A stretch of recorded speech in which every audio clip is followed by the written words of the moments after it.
అందరికీ నమస్కారం. నా పేరు పి సాయి అన్విత. నేను 5వ తరగతి చదువుకుంటున్నాను.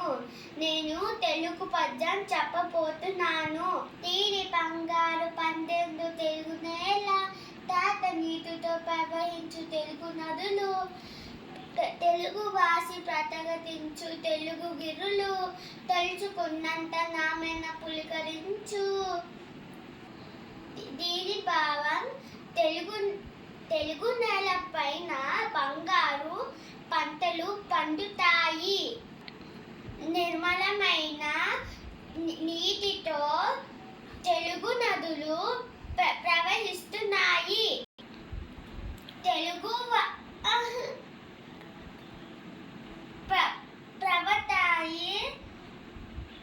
తెలుగు వారి ఉన్నతిని చాటుతున్నాయి. ఇదంతా తలుచుకుంటే నా శరీరం పులకరిస్తుంది.